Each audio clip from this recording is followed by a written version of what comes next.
Hi, this is Timothy Zahn, author of Thrawn, and you're listening to Star Wars Reactions. Good for you. There's been an awakening. Have you felt it? In 1977, George Lucas formed a legacy. The Force is with me, and I am with the Force. Inspired by mythology, his saga has become a passion for many. Feel the Force around you. His legend has become our story. It's true. All. One of resistance. We are the spark that'll light the fire that'll burn the First Order down. Rebellion. Rebellion is built on hope. And redemption. I am a Jedi, like my father before me. This is Star Wars Reactions. Remember, the Force will be with you, always.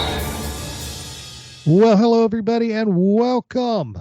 Welcome to Star Wars Reactions. We are back with another fantastic episode, and we got so much to talk about. This is our 107th episode, so let's get it going. My name is Aaron Harris. You all know that. Joining me is not my co-host, David Motters. He is still out on hiatus, so continue to send him your prayers and well wishes. I know he's got a lot he's going through. But joining me is a David of another color. We got a guest on tonight. He is the father behind the Tatooine Sons, a pop culture podcast. And he's someone I'm not going to hold against. He's a Colorado Avalanche fan, even though they're playing my Tampa Bay Lightning right now. And as of this recording right now, we are winning. Please join me in welcoming David Jesse to the show. David, how you doing? I'm doing great, Aaron. So excited to talk some Star Wars, some Bad Batch. What an amazing couple of episodes. I can't wait to have a conversation about that, and then can't wait to see the Avalanche come back and take this game before it's over, just like they did in Game 4 back in Tampa in the Stanley Cup Finals when me and Sam and Nate and Christy were all standing in the back row of that thing cheering them on. You can actually hear my wife yell when Cadre hits. When you watch the video of Cadre scoring, you can hear her scream. So, oh my gosh, oh, I said that still hurts. That game still hurts. Oh, I still have aches and pains from that game. But it's fun. It's all fun. But I'm so glad you're able to join me tonight. And you're right. We got some great things to talk about. We had 2 awesome episodes of the Bad Batch. Before we do, though, there was a little bit of news that broke today. Of course, they continue to make announcements for Celebration. They announced Lando Calrissian, Carabast. Billy D. Williams is going to be there. He's a lot smoother than you, right? Oh, yes. Oh, yeah. He's a lot smoother than me. I will own that title with pride. Not as smooth as Billy D. There you go. None of us are. Nobody is. Nobody. But yeah, he'll be there. But the big news that broke today was the announcement during the Star Wars show this week in Star Wars that there is a new animated show coming out called Star Wars: The Young Jedi Adventures.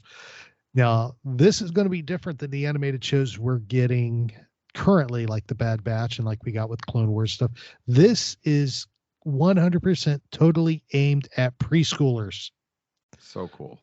So, this is going to be incredible. This is going to be premiere May 4th, Star Wars Day, on Disney Plus and Disney Junior. Will air on Disney Junior.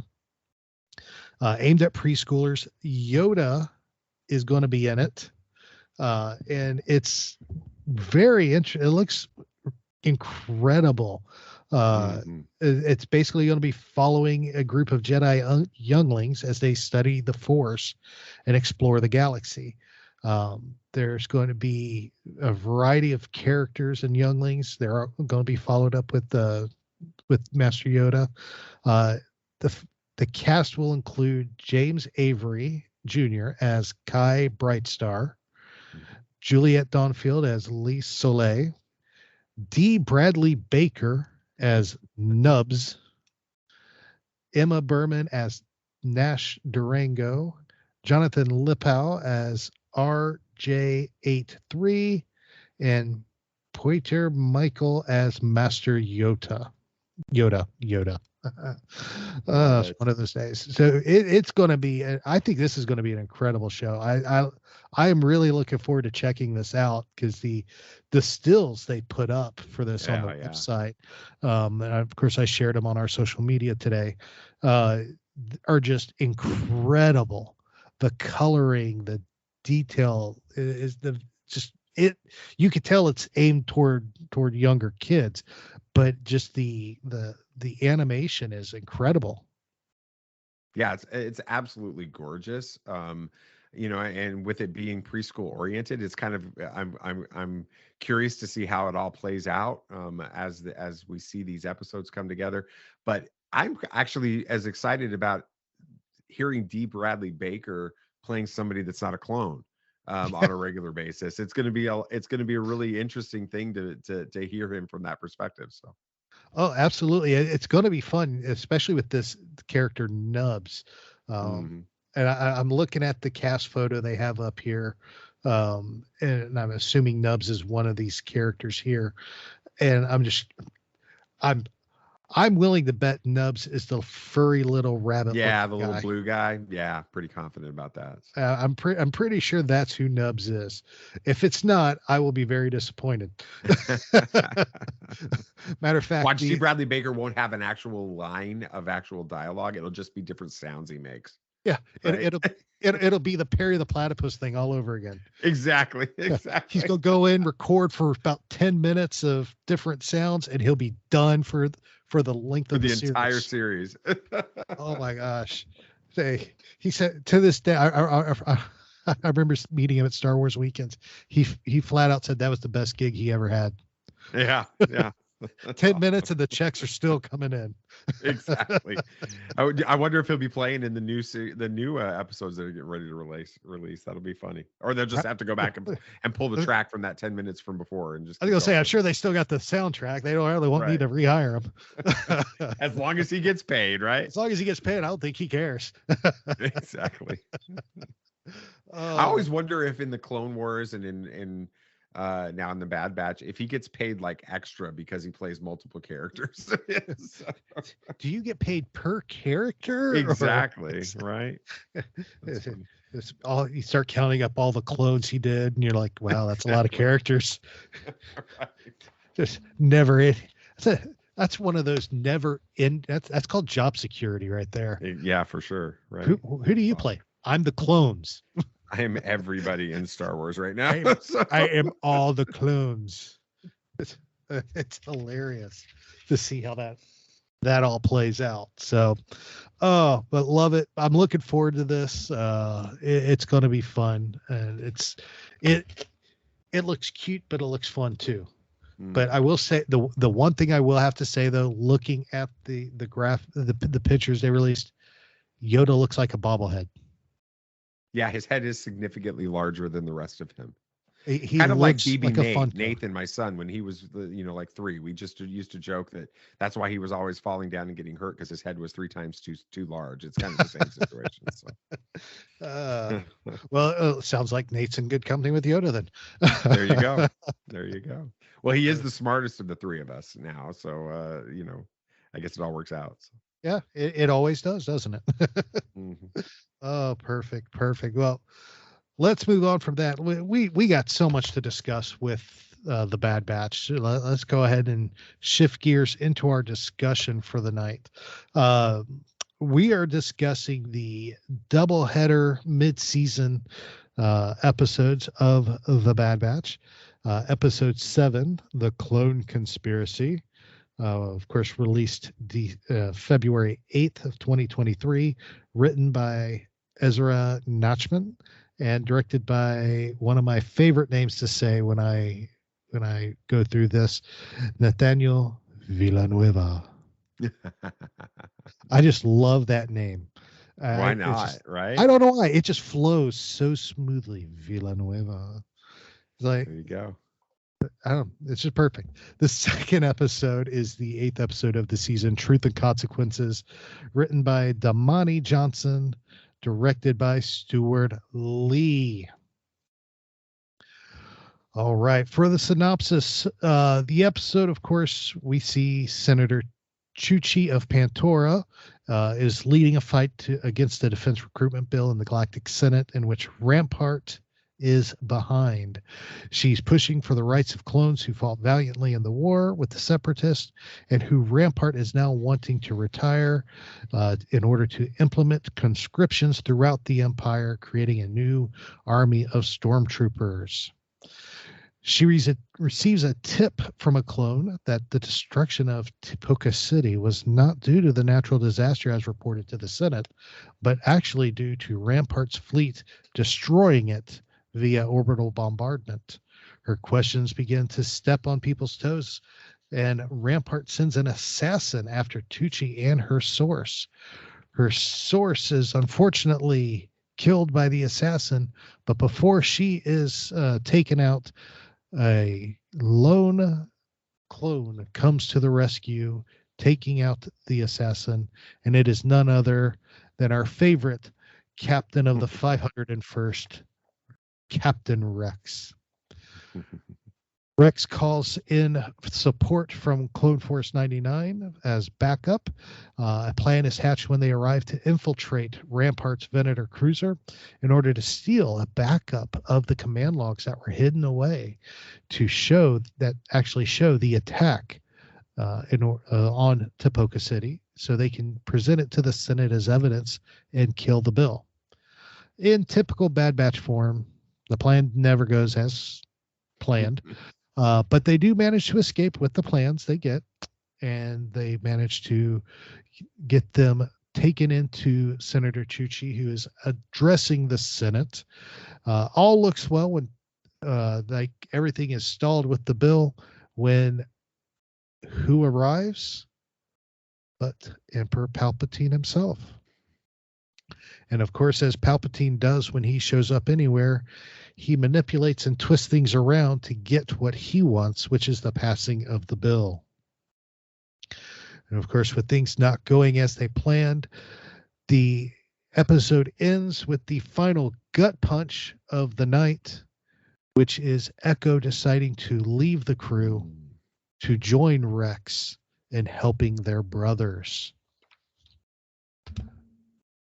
All right, let's get into it. Our initial reactions. David, as our guest, I'll let you go first. What were your initial reactions when you actually sat down and watched these two episodes for the first time?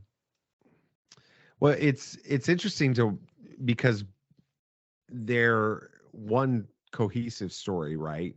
Yes. But they felt like there was very clear differentiation between the two. The first one, the Clone Conspiracy, I felt like I was back watching like season 5 of the Clone Wars. I mean, when you pull the Bad Batch out of that story and you're back on Coruscant and you've got that bar that the clones go to in the Clone Wars, and you've got different clones having conversations, and you've got that political intrigue in the Senate and all of these different things, it felt like we were back in that, and I absolutely was just mesmerized by the entire thing.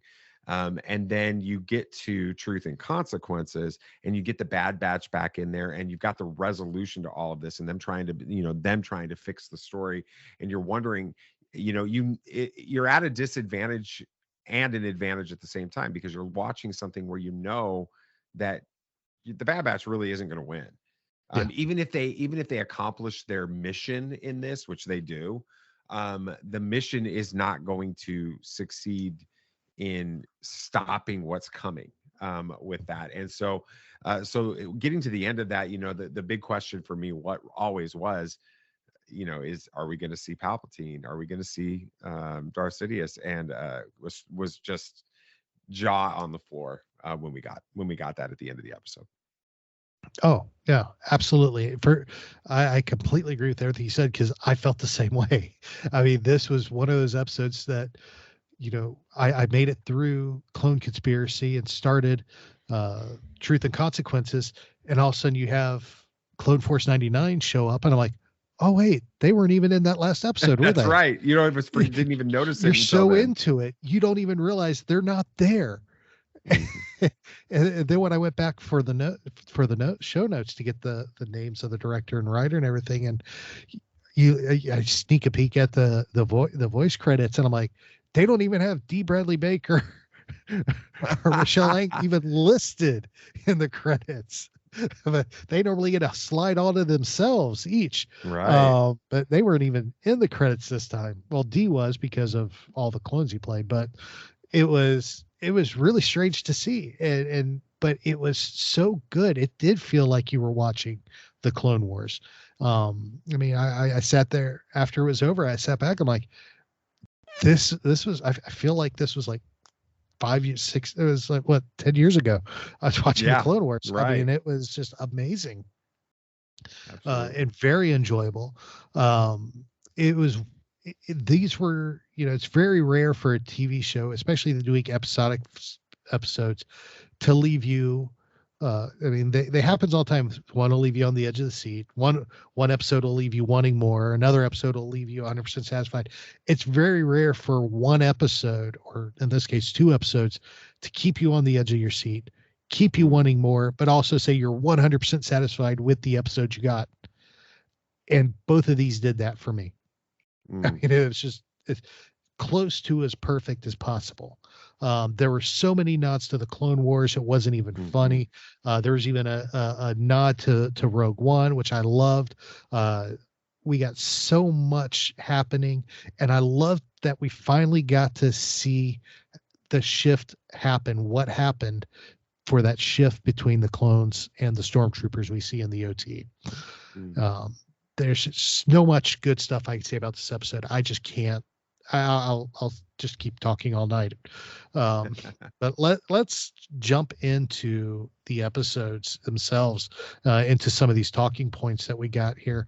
Let's talk about Coruscant. I mean, we spent pretty much the entire time on Coruscant, which was incredible.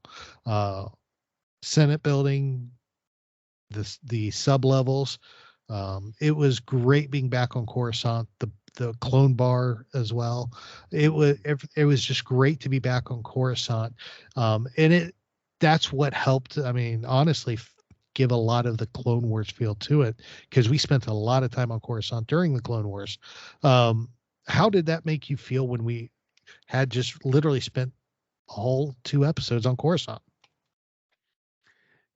Well, it's such a central location in this era, and it pulled me into seeing the Bad Batch as part of the Star Wars story in a more significant way. We've been off world so much. It's been said over the last both seasons of the Bad Batch that the Bad Batch is kind of the A team of Star Wars, right? And they have this little mission, and they go out and they do it, and they go back to their bar with Sid, or and move on and do the next mission.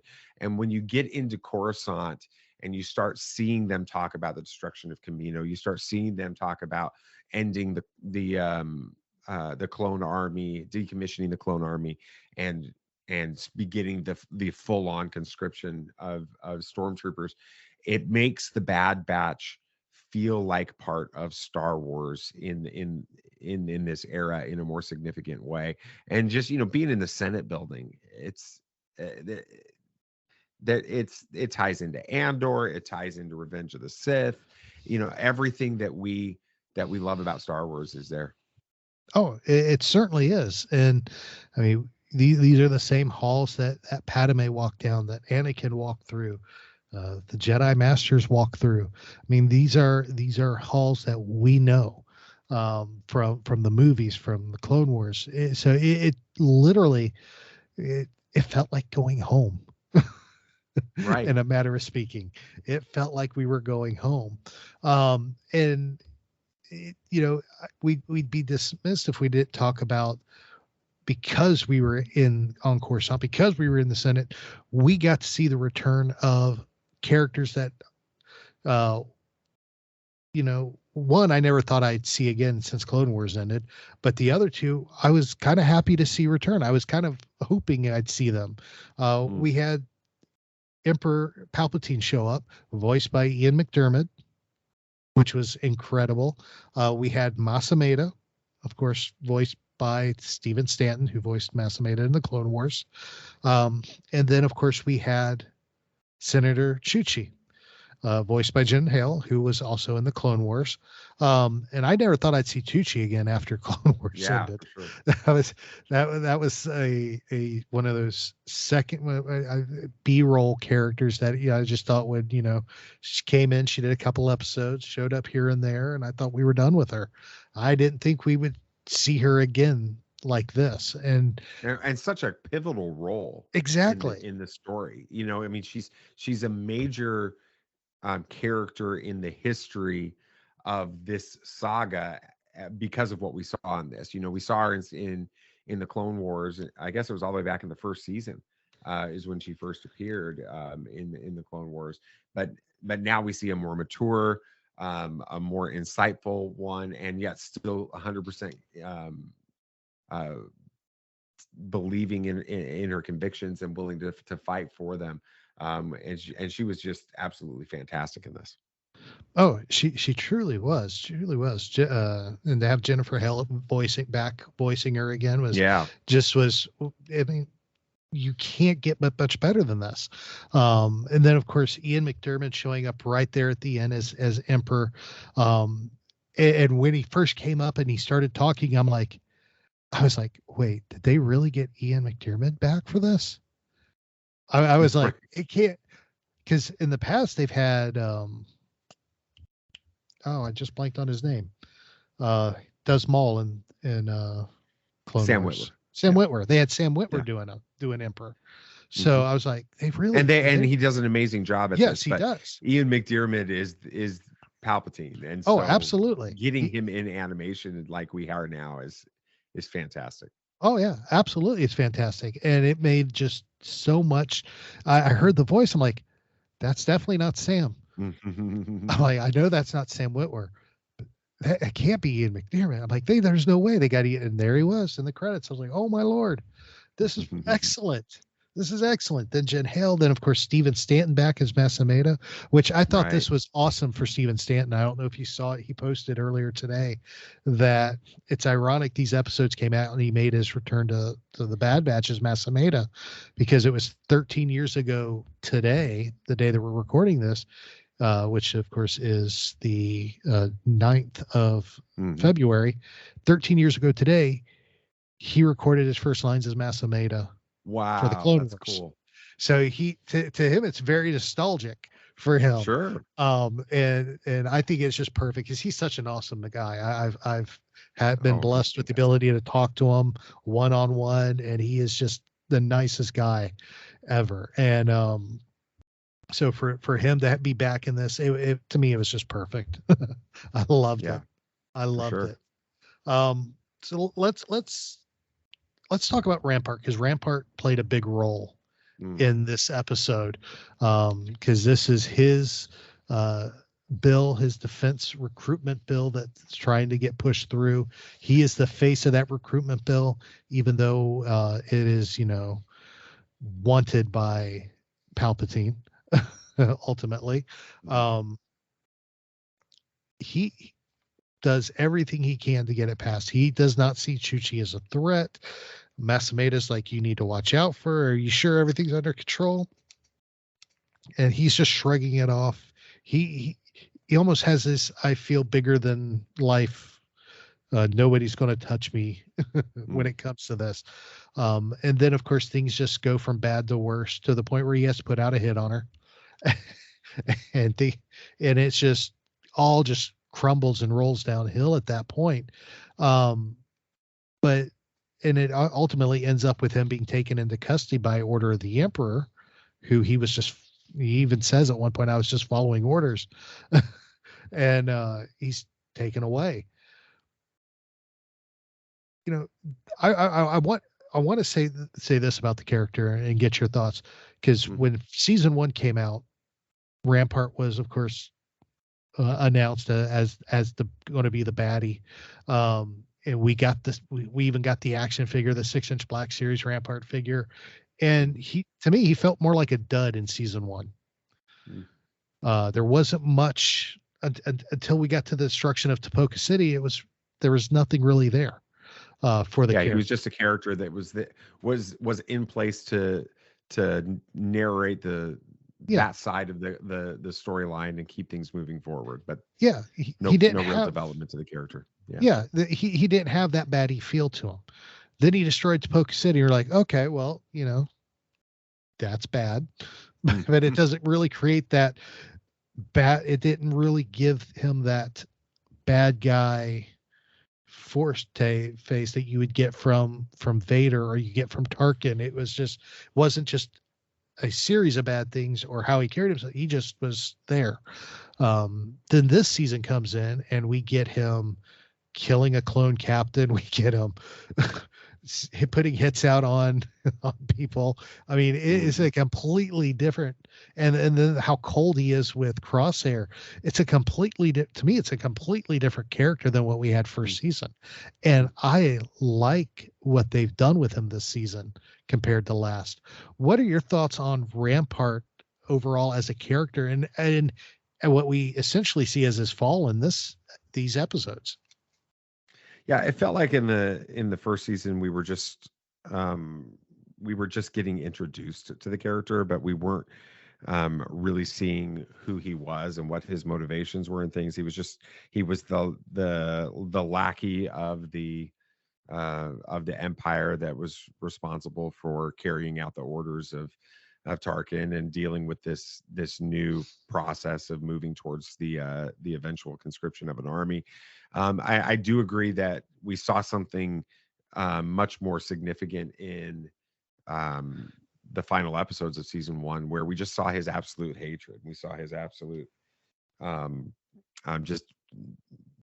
mean, he's guilty of genocide. He ordered genocide on Kamino. We find that out in this episode, or in these 2 episodes. We find out that it's not just where the cloning facility is; it's the entire planet that is being destroyed and wiped out, and an entire species, an entire race. The Kaminoans no longer exist.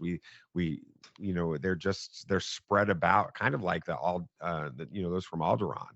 After episode 4 of the films. And so we see that there's more to this character. He is an evil character. What we're getting in what we had up to this point in season 2 is we get to see his motivations. We get to see his thought process behind the clones play out in his interactions in that episode with Crosshair and with Cody, and how he doesn't even recognize them by what they call themselves. He just recognize them by their clone the number and those types of things. But what I think is interesting about Rampart as a character, what we've seen, especially in these episodes, is that he is in an individual level playing out the same storyline as the clones throughout the entire story of the clones, all the way going back to Attack of the Clones and moving all the way forward into what we're at now. With the clones are created by Palpatine. They're there to be used for his purposes, without asking questions, without even any ability to make their own decisions. They do his bidding in taking out the Jedi, and now he's turned on the clones and wants them eliminated. And what we saw in that final episode of this was that's exactly what's happened with Rampart. Rampart's a part of the military. He's an officer. He's doing the Emperor's bidding and following his orders. He, obviously the Kaminoan facilities weren't destroyed just because he felt like it. They were destroyed because that was what he was being instructed to do. He was being instructed to bring this bill before the Senate, and trying to get this conscription bill taken place and the clones removed. And then, just like has happened with the clones, where Palpatine has turned his back on them, in the moment when it's necessary, he turns his back on Rampart and just is willing to discard him. And so both of those, we see how Palpatine interacts with the entire galaxy, but we get to see that what he's been a part with the clones actually happens to him. Oh, absolutely. And of course, the accusation gets thrown out there that he's been funneling money away from the clones project and everything, the cloners and everything, to a secret project. And he's like, it has been misplaced. It's just been redirected.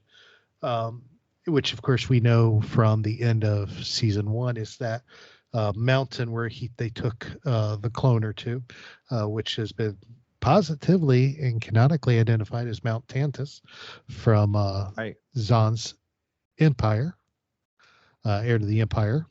Mm-hmm. So, but the question is now, because we see him taken away, and I want to get your thoughts on this. We see him taken away at the end here. He's gone. He's being Emperor said he's going to be taken care of. Do you really think we've seen the last of Rampart? No, I don't. I think that they've done too much to bring him in as a character in this for that to for them to just discard him and never see him again in this. So I'd be curious to see how things move forward with him, because he is, a dyed-in-the-wool Imperial.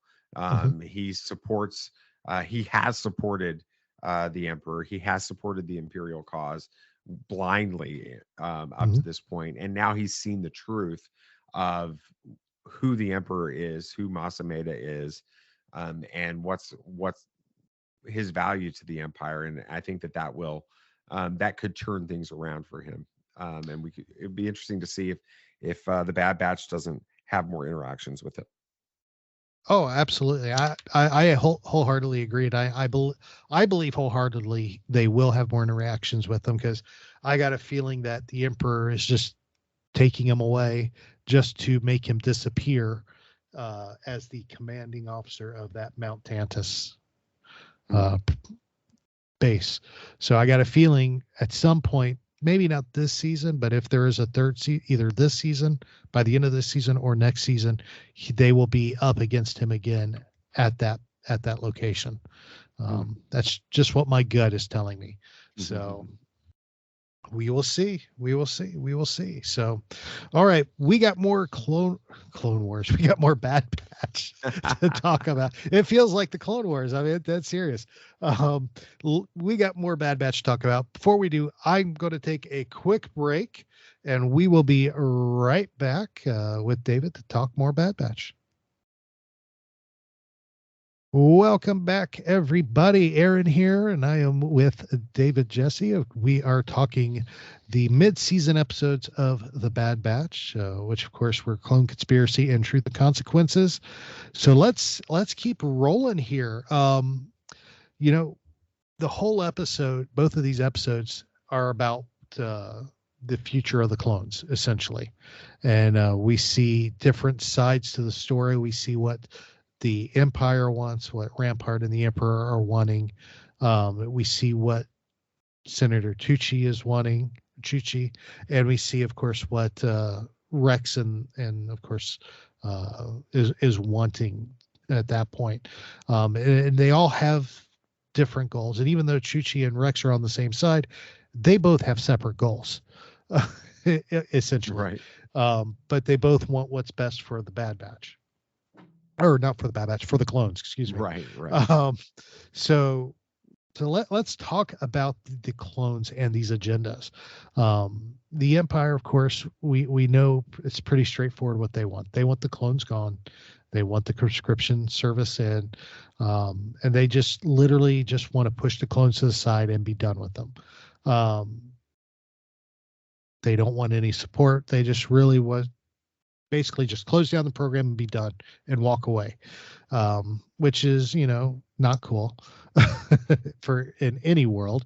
Then, of course, you got Senator Tucci, who is all wanting clone rights. She's wanting to get pensions. She wants these troopers taken care of because they put everything on the line for the Republic and was now the Empire. Then, of course, you got Rex, who just wants his brothers to survive and get away from the Empire because he knows it's not all what it's cracked up to be. And he just wants to help as many of them as he can. And of course, then what's unique about this episode 2 is we get the point of view of the clones themselves.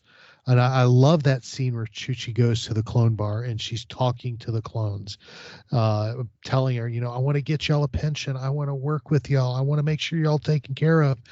And they're basically just, you're not going to do anything for us. Nobody is. They want us gone. They just, and I think the one clone said it best. He goes, I don't want a pension. I want to fight. There's so many little skirmishes popping up around the galaxy. Let me go take care of them. Let me fight. It's what they were born to do. It's what they were bred to do. And it's all they want to do for the most part. And I thought that was a very unique view that was shared because, we're talking about beings who were bred for war. Mm-hmm. That was their sole purpose, was being bred for war. And we get to see them having to literally sit on the sidelines and do nothing.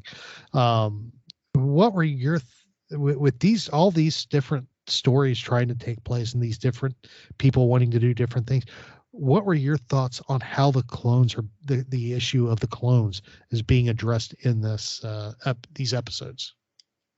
Yeah, well, this is one of the most political episodes of Star Wars that we've ever had, and they mask it well. But this is really a commentary on the way, large nations like the United States and other nations like that have these large armies that, we fought a 20-year war in Afghanistan. We fought multiple wars in Iraq, and our soldiers come back injured. They come back, mentally and emotionally damaged and scarred from this. And in a lot of cases, I know I've got friends that have served overseas. I'm sure a lot of your listeners and you probably do as well. And they come back and they feel, to a large extent, discarded.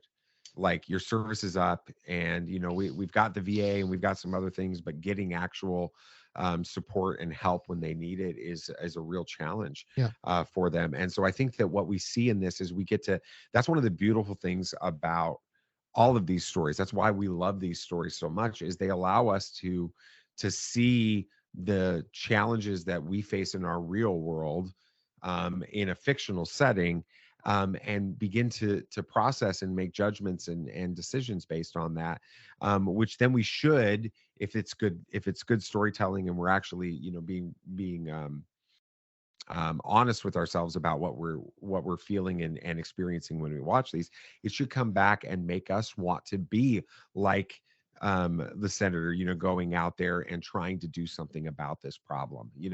That's one of the beautiful things about all of these Star Wars stories. And that's why I think, when they talk about Star Wars being, when Star Wars goes to politics, it gets weird. I think that that's actually one of the beautiful things about Star Wars, that we could have political conversations that in a galaxy far, far away that should then inform the way that we think in the real world. Oh, absolutely. Well said. Because that was everything you just said is basically where my mind went watching these episodes, because it was a beautiful commentary on how we treat our veterans and everything. And it is definitely meaningful today, especially the world that we live in, because there has been a lot of issues brought up with veterans' rights and taking care of our veterans. And it's not just a today thing. It's been a thing going on for years, going back to Vietnam, going back to the Civil War. Yep. I mean, it's been something that's been an issue since there were armies, literally. It's not a new thing. And I think in pure Star Wars fashion, they addressed the issue in a way that you don't even realize they're addressing it until it's over. and you Right. can't. But then you also get like slapped in the face. I mean, this is a Clone Wars moment too, but you get slapped in the face with, the Kaminoan Senator Halle Bertoni, I mean, flat out being, George Lucas talking about her being named after Halliburton and, and some of that. It's clearly there if you just are willing to take a look at it. Oh, absolutely. Absolutely. It's all there. And I love the fact that they did this episode and they addressed these topics in these shows. And I think it's perfect. I loved it. So I want to talk about the assassin. This assassin was quite a unique character. We see him communicating with Rampart. We see him killing Slip, the one clone. Then, of course, the others on the run after that. Then we see him killing the other clone, trying to kill Chuchi. And then we find out it's a clone. And through Rex, we find out that this is a unique clone because all their identifying numbers are gone. It's literally nobody. Its whole background has been wiped and erased, and it makes special ops look like a walk in the park. I mean, it's just a very unique clone. But what made it even more unique to me is when Rex is talking to him, he looks at Rex and says he's a true believer. Right. Before taking his own life, biting down on whatever he's hidden in his teeth and taking his own life. That is the only part of the episode that left me scratching my head. A true believer in what? What's he truly believe in? The Empire? The Emperor? That the Chuchi is wrong? I mean, what is he a true believer in? Yeah. Well, it's interesting because he's taking out clones, right? Exactly. And these clones were instrumental in the destruction of Kamino, right?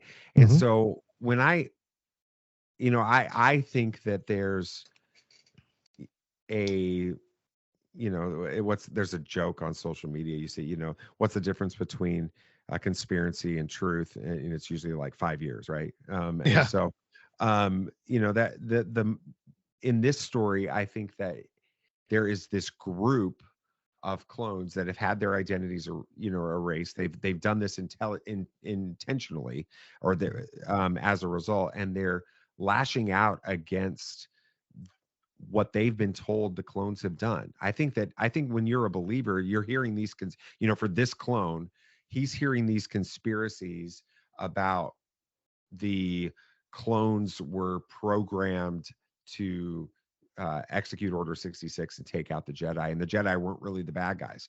And so these clones are hearing these things and beginning to put the pieces together with that. And then these clones start hearing about what happened with their homeworld. I mean, Kamino they don't talk about Kamino as where they were like farmed. It's their home. They talk about Kamino like their home, right? Yeah. And so their home and the planet that they considered their home planet was completely destroyed by clones. And so I think that he's heard all of these conspiracies, and he's he believes that they're all true. And so he's lashing out in a very, ineffective and unhealthy way to try to resolve it. But he's just trying to lash out because of everything that he's heard. At least that's my headcanon around it until they tell me differently. Yeah, I'll take that because I just, that was the one thing that I just scratched my head on. I'm like, okay, you're a true believer in what?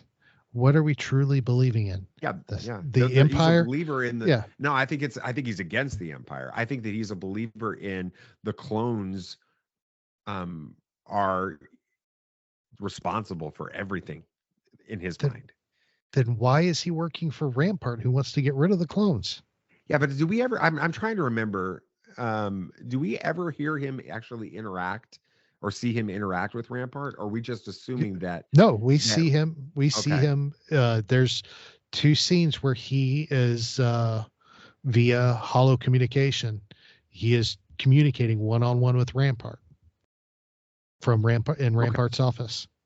Well, at the same time, you've got a situation where Rampart is 100% bent on eliminating the clones, getting them out of service, removing them from the equation altogether. And so, perhaps that's got something to do with it, or but again, that's where we talk about it on our show. That's one of those predictions sure to go wrong type moments. We create the headcanon, we hold it very loosely until they tell us that we're wrong, and then we move on. So yes, you just go, oh, and move on with whatever it is. So, but yeah. So that's something I hope we see more of, because I'd like to see a follow up to that line there, just like we got a follow up to the one line in the original in A New Hope. He talks about when Ben mentions the Clone Wars. We get a huge follow up to that. Give me a follow up to this. Did they ever flesh that out? I don't remember. Did they ever do anything with that? I think there was maybe an episode or two that fleshed it out. I'm not quite sure. A movie or two, maybe a series. I don't know. Maybe all of it. All of the above. All right. Well, we would be dismissed if we didn't sit down and talk about all the Easter eggs they threw in these episodes. Yeah, for sure. Because there were a ton, and I got written down what I found, and there's probably more that I may have missed. So if I miss any, let me know, David. Okay, I'll do my best. and if y'all are listening out there, if I miss any, make sure message us, let us know. We'll talk about it next episode. But the Easter eggs in this were amazing, and it starts right off the bat with being back on Coruscant, being at that clone bar, which we saw in season 7 of Rebels, or not Rebels, Clone Wars. Care best. The clone bar there. Then of course we got him hiding out in the Martez sisters' garage. Yeah, that was cool. And that one slipped by a lot of people. Yes.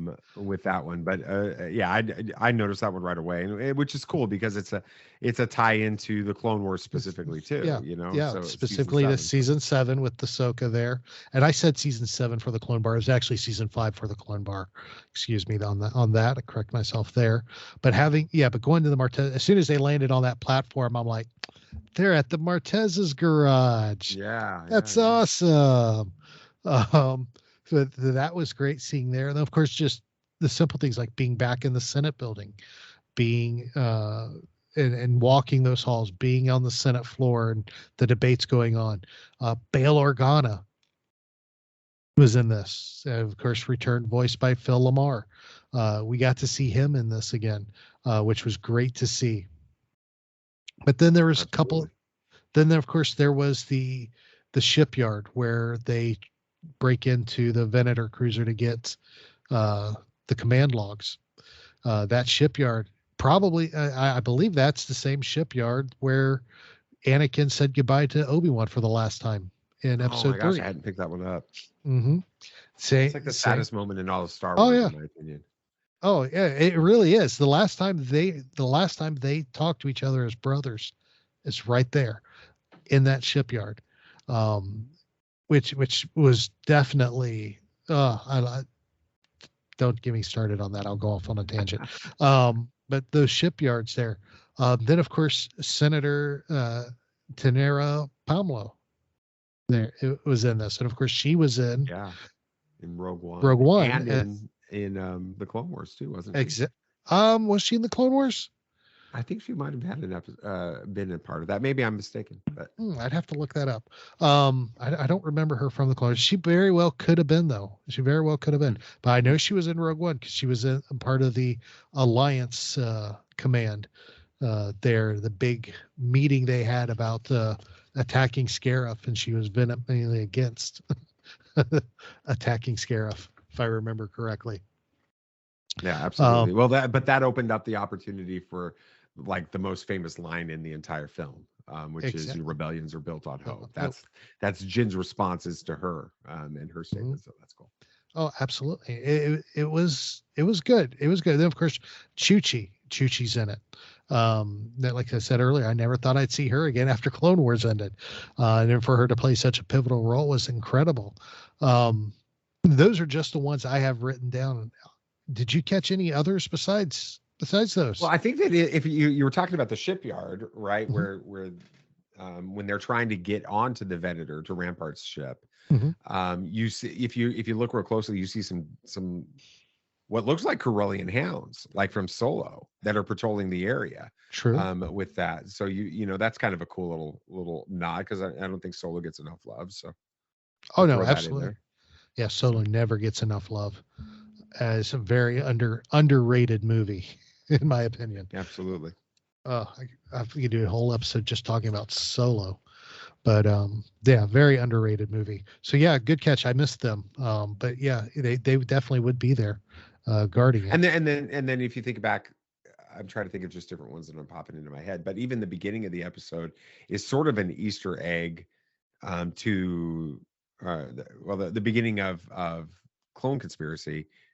Oh no, it's Truth and Consequences is where we get the Bad Batch again. It's a throwback to the Gunji episode, because she's meditating like a like a Jedi, and what she's referencing to that, which is, I think it's cool. I mean, you can't I haven't had a chance to talk about that episode, so I just got to throw in a little bit of we got Wookiee Jedi, I so know we got Gunji. So oh, I was so excited when Gunji appeared in the last episode.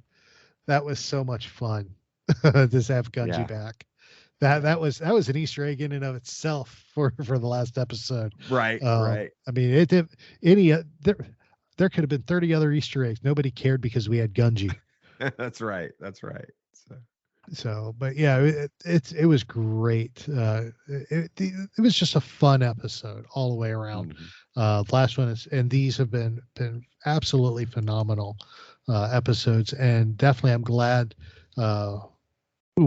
we got them. And I just, oh my gosh, I'm hanging here. I want more. I just want more. Yeah.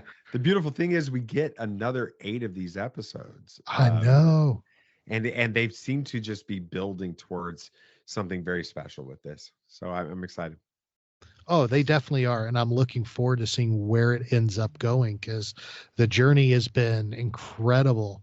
The last few episodes building up, it just keeps building up. And I got a feeling we're about to make a sprint for these last 8 episodes. And it's going to be tough, especially viewing, because 3 weeks we have Mandalorian 3 started. We're getting the Mandalorian.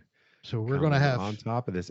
And March is just crazy. I mean, I know everybody was disappointed that Jedi Survivor got delayed a little bit, but I'm like, this is actually pretty good, because I don't know if we have enough time to play Jedi Survivor along with all the other things that are happening that month. So, let's give ourselves a break, right? Oh, absolutely. Well, I mean, I will admit I never even played the first one. Okay. Because long story short, and I don't think I've ever told this story on the show. Back a year and a half ago, we had to. Oh no, it was longer than that. About 6 years ago, we had to move because we had a structural failing in our house. Basically, a sinkhole opened up was opening up under our house, so we had to leave. And when we were packing up, we were just stacking boxes in the garage till moving day, and a hole opened up in the garage wall, and we didn't know it till the garage flooded, and I lost all my game systems. Oh no. So I have not played either of the Battlefronts. I haven't played the Cal Kestis games. I haven't played any of them because okay. It has a bit of appeal to all of your listeners right now. All right, help hook Aaron up here. You guys, I don't know if he's got his own Patreon, or if you can buy him a cup of coffee or something like that. But let's help him get at least to be able to play Jedi Fallen Order. So let's work with the guy here.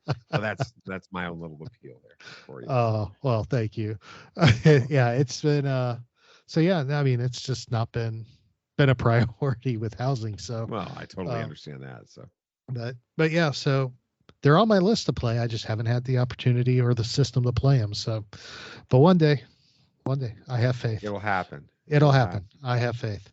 So Absolutely. I claim it now. So There you go. There you go. All right. Well, before we move into wrapping up our discussion tonight, was there anything else from these episodes you wanted to talk about before we moved on? Let's see. I was thinking about something a minute ago, and I wanted to mention. I'm trying to put it to. Oh, well, we didn't talk about Rex. Or Rex. Excuse me, Echo. We didn't talk about you're right. We did. His departure It's right here. How did Bad Batch? This is a major moment. It's even right here in my notes. I don't know how I missed that. It's right here. It's like the second thing on my list. You know why? It's because I flipped the page over to go through the Easter eggs. But yeah, Echo. Go. Oh my gosh, Echo leaving the Bad Batch because he wants to help his brothers and he's going to help Rex do it. He of course tells Omega it's not he'll be back. He'll be back eventually, whether he is or not, we'll see. But I mean, come on. You know, I'll be honest. I expected at some point in this season, somebody from this team was going to go. That's not that's not the character I expected. And that's not how I expected anybody to go. So who did you expect it? How did you expect that to happen? I'm curious now. You got me intrigued. My whole thing was with Crosshair getting redeemed and rejoining the team. So the only way I could see him doing that, because he's already starting to have doubts after Solitary Clone, you could see there's that seed of doubt, that of pensive thought that's been left. It reminded me, that episode, the way it ended, reminded me a lot of the Honorable Ones in Rebels when Callus had that doubt laid in him. But I honestly thought there at some point there's going to be a major confrontation between the Bad Batch and the Empire. Crosshair is going to be involved. Something's going to happen to Crosshair, and Hunter will end up laying down his life for Crosshair. Wow. That is what I've pictured for this season. How I've pictured. I know. It's that still could happen. It still could happen, but I never once even crossed my mind that we would see Echo out of the picture again. You know, we lost him in the Clone Wars, got him back in season 7 of the Clone Wars, but we lost him early in the Clone Wars. It never crossed my mind we would lose him again. Mm-hmm. Well, I don't think we lost him. And I think that what we're going to end up seeing is, you know, he is with Rex. I do think that you're going to get a scene somewhere towards the end of this season where you're going to see Rex, Cody, and Echo all fighting alongside each other in some battle. And I think in the end, we could see a clone uprising and revolution against the Empire and against the conscripted stormtroopers. And I think that's where this could be heading. Oh my gosh, that would be amazing. That would be amazing. But then again, it's like, of course, you know, the stormtroopers have to win. So it'd be like, and you know who doesn't exist in Rebels. Exactly. So you get 2 deaths in that storyline. So. Yes, you do. So you do. There's something's got to give. But it's all going to come to a head eventually. But yeah, man, Echo being gone, that was not the gut punch I expected at the end of the episode. I just expected some thank yous, adioses, maybe transport me off of course. Would you? But not I'm going to stay with Rex from Echo. That was rough. What were your thoughts when that happened? I think that it's a resolution to the conflict between Hunter and Echo that's been front and center most of this season. With that, you know, Hunter still is, you know, we had an episode of our show where I interviewed a couple of other I interviewed Pete Fletzer from Around the Galaxy podcast, and then Lucas Pinkard from the Reverend and the Reprobate. And I was asking him I asked them to pick a side in the Hunter versus Echo debate over who's got it right, and neither one of them would. They said they're both right. And that's the reality. They are both right. Yeah. Hunter wants to protect Omega, and he should want to protect Omega. And Omega is a child that needs to be protected. So he's right from that perspective. And Echo is 100% right too, because they can't not pick a side in this conflict. And Echo is a soldier. Kind of goes back to when they were asking him in this episode, they asked one of the clones, I can't remember which one it was, but asked one of the clones if why they can't just like retire and go away, and what happens after they're fighting. It's like, we weren't trained for that. Yeah. With that. And so it's that mindset, Echo's like, I'm not trained to sit on the sidelines. I need to be a part of this fight. And so I think that's where it was a natural way for them to do it. I like the way that they showed it. I liked how the entire Bad Batch, except for Omega, was aware that he was leaving, and we're embracing that, and we're sending him off with their blessing in a lot of ways, because I think that shows that they realized that there's only one way that this is going to work out. We need to let him go. So very good, very good. Yeah, it's it won't be the same without him, but I definitely feel we'll see him again eventually, but it's not going to be the same without him, just like it really hasn't been the same without Crosshair as a member of the group. So it'll be another that spot back for him now. So. Yes, that's true. Does that mean Omega doesn't have to sleep in the gun turret anymore? I don't know. That was Crosshair's spot, wasn't it? So hey, you never know. So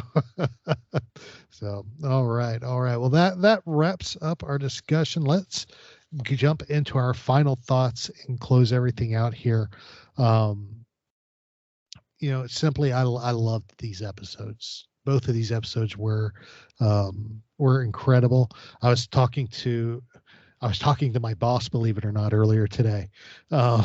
He calls me either Wednesday afternoon or Thursday. He calls me, never fail, just to talk Star Wars. That's a good boss right there. It's a great boss, and I hate it. I hate it. He's after starting Monday, he's not my boss anymore, and I hate that. Oh, no. But he's already told me he's still going to call me so we can have these conversations. And I know he started listening to the show. So hi, Jared. But I was talking to him earlier, and we were saying this episode is as close to perfect as you can get. And they really are, because it hits all the emotional cylinders. It hits all the action cylinders. It hits all the nostalgia cylinders. It just hits everything in one piece. The animation, Kevin Kiner's soundtrack, picture perfect. Absolutely. I mean, just music to my ears. Everything was just so incredible. The voice acting was awesome. Again, for crying out loud, somebody give D. Bradley Baker an Emmy by now, okay? Right. I mean, how many voices does he have to do in one episode before y'all give him an Emmy? Well, and they have to be similar and yet distinct, and that is gifted right there in a special way. So yes, it's not like he's doing the same voice for everybody, but he's doing the same voice with different inflections for everybody. It's incredible. Absolutely. The talent this man has. Give him an Emmy. But it was just such an incredible, and I gotta say, these are probably my favorite episodes, not only of the season, but this is probably right up there in the top 5, if not my favorite episodes of the series so far.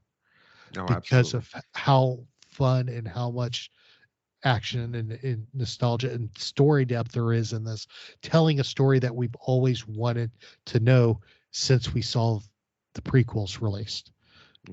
So perfect for me.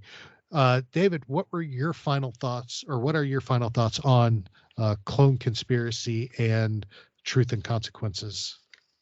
Yeah, I when I finished watching Clone Conspiracy, the first thought that popped into my head was, these are going to be the episodes where the Bad Batch as a series grows up. There's something that happened in both the Clone Wars and in Star Wars Rebels where you saw the series go from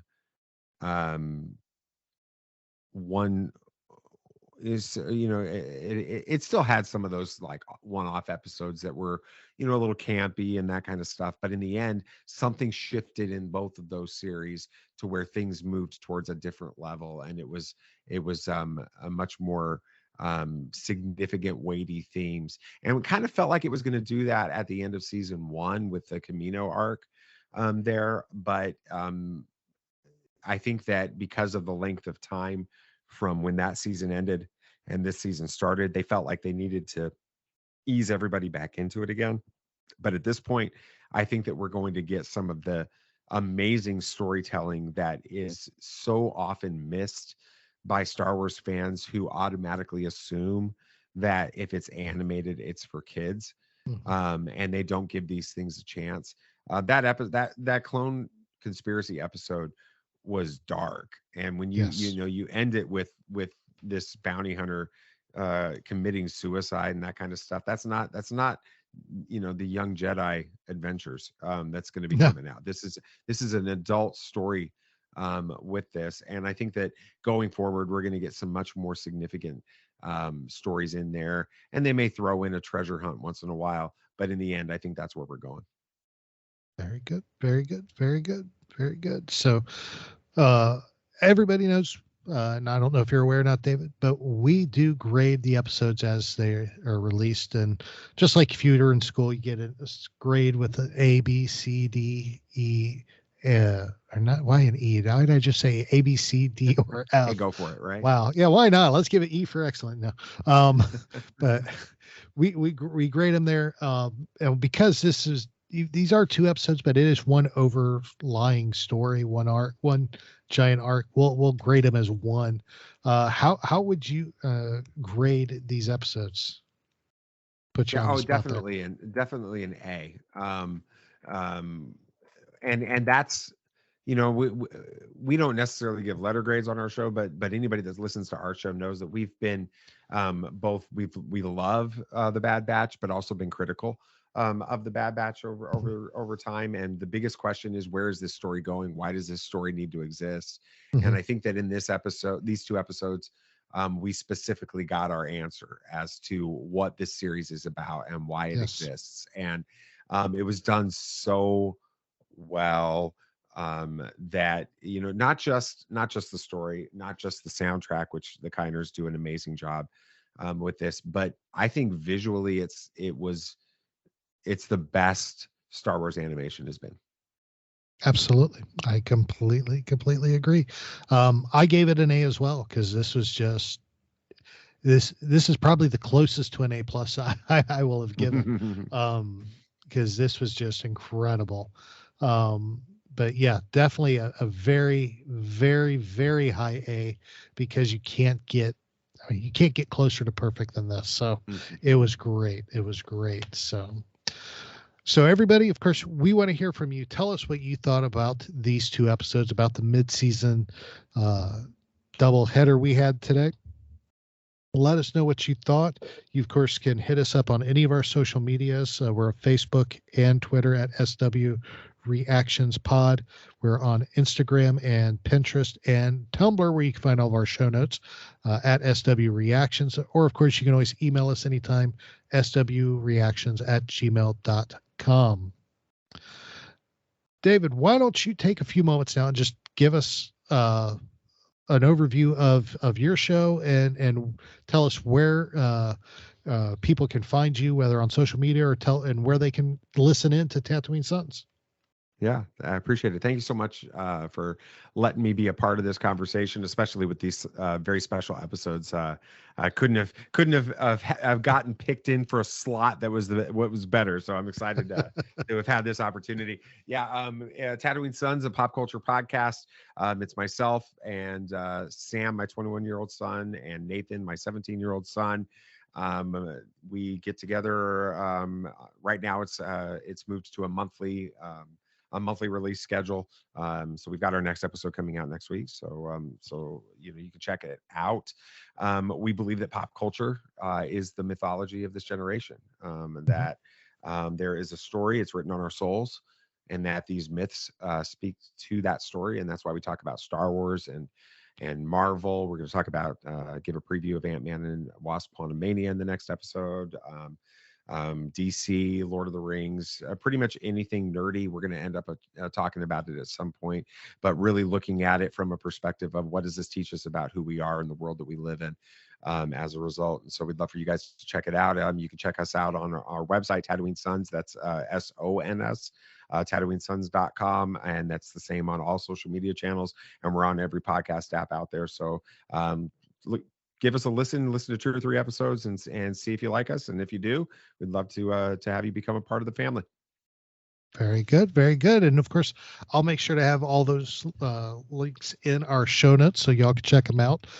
So make sure you do go give Tatooine Sons a follow and listen and enjoy it, because they do a fantastic job. My life is so busy, I don't get to listen to a lot of podcasts, but theirs is one that is actually on my playlist. So keep it, definitely tune in and give them a listen, and you will enjoy it. Trust me. So, all right. And of course, if you do want to talk Star Wars with me any point, you can do that online. Best place is Twitter at TA Harris 121079. So definitely hit me up there. If you want to give David, my co-host David Motters, a shout out, definitely do that on social media. You can hit him up, of course, on Twitter at David_Motters, or of course on Instagram at David Motters. I'm sure he'd love to hear from you. Let him give him an encouraging word, and we'd let him know he is missed. We do miss you, David, because I know you're going to listen to this, brother. But we are coming to the end of the show, and David, since my David's not here, you get the blessing of ending the show the way he has to put up with every week, which is the Star Wars dad joke of the week. Oh, I love it. Let's do it. So this week we got, I pulled this one out. And even this one I laughed at, but even rolled my eyes on. So it's a doozy. So this week's dad joke of the week: what do you call a sarlacc pit that only speaks in ironic mockery? I don't know. What do you call? Let's see if I can get this right. A sarlacc pit that only speaks in ironic mockery. A sarcasm. Oh, jeez. I'm immediately going to go tell that joke to Sam and Nate as soon as we get done here. So. Go right ahead. Let me know how they react. Thank you. But I will say this, and what cracks me up even more is the fact that your exact reaction and the exact words that you said is exactly how David reacts when I do these jokes. So it was like I had my David back for a moment. I love it. There we go. I'm glad I could pinch it. So. Oh, you did awesome. Well, David, thank you so much for joining us this week. I have thoroughly enjoyed this, and want you to know you're welcome back anytime to join us for any future discussions, and just to shoot the breeze if you want. Oh, that's awesome. Thank you so much for having me on, Aaron. I appreciate it and love the opportunity to come back again. Absolutely. Definitely. We will make that happen. Thank you, everybody, for listening in to another episode of Star Wars Reactions. Y'all are the best. We love y'all. We're praying for y'all. Take care of yourselves. Be kind to somebody this week. It'll make your lives just so much better. Remember, this is your place for elegant discussion for a more civilized age. If you'd like to share your thoughts, you can email us at show@starwarsreactions.com for our show notes and the latest news from the Star Wars universe. Visit our website at www.starwarsreactions.com. You can also follow us on Twitter at SWReactionsPod or on Facebook at Star Wars Reactions. If you enjoy our show, please leave a review on iTunes. This podcast is not endorsed by the Walt Disney Company or by Lucasfilm Limited. It's intended for entertainment and informational purposes only. The official Star Wars website can be found at www.starwars.com. Star Wars. All names, sounds, and any other Star Wars related items are registered trademarks and/or copyrights of Disney and the respective trademark and copyright holders. All original content of this podcast is the intellectual property of Star Wars Reactions unless otherwise indicated. Star Wars Reactions. Elegant discussion for a more civilized age.